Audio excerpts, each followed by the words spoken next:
It was one of the worst feelings ever, having brand new shoes and getting them muddy.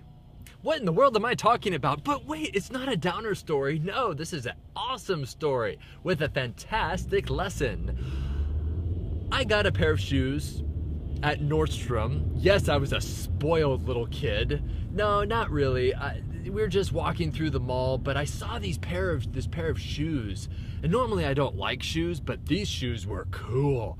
They sort of had like plastic around the edges and sort of this clear rubber on the sole. You could sort of see through it, but they were dark blue and space themed. So cool. But my mom said, "Beau, you cannot have those. Those are too expensive." They were $60, I remember, which nowadays that's probably not so bad for a pair of shoes. But then, $60 for a pair of shoes. I had a healthy respect for how much things cost. And that was actually the leverage that my parents used. You know, every kid has leverage. My leverage was money. I was a greedy little bastard. But really, if I didn't do something, my parents would dock me $1. So my weekly allowance was like $1. And they'd be like, "No, you don't get your allowance this week." And that would just got me right here.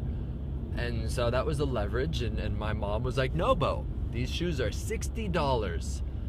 And I don't remember why she finally caved in and got them. But I remember being so blown away when she did actually buy them. She did. See, it's a happy story, not a sad story. But you'll recall that I started the story with muddy shoes.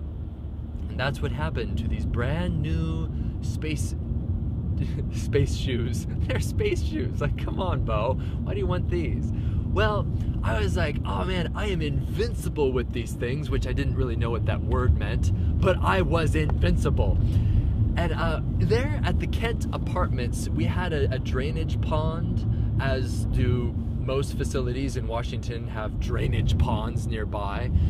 And, nice little mosquito breeding grounds. I suppose they also greet you too. Hello! Mosquito greeting grounds.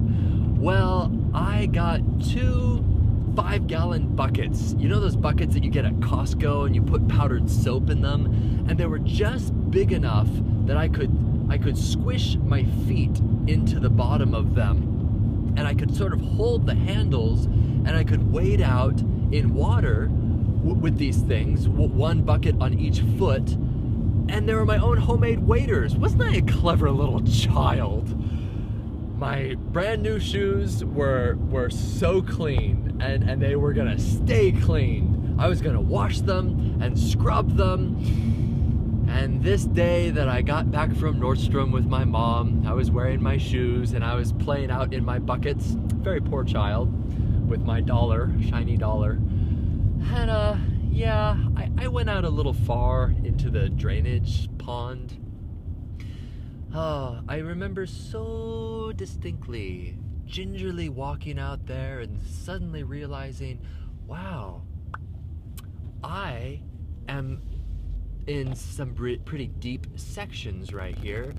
And you could see the water starting to spill over the edge into the bucket, onto my brand new space tennis shoes. Worst feeling ever. And when you're in the middle of a pond, you really can't do anything as you're seeing this water spill into your buckets. Boy, that's a metaphor for life right there. Oh, wow. And I couldn't do anything because now that the buckets were full of water, you can't really pick them up and slosh your way out.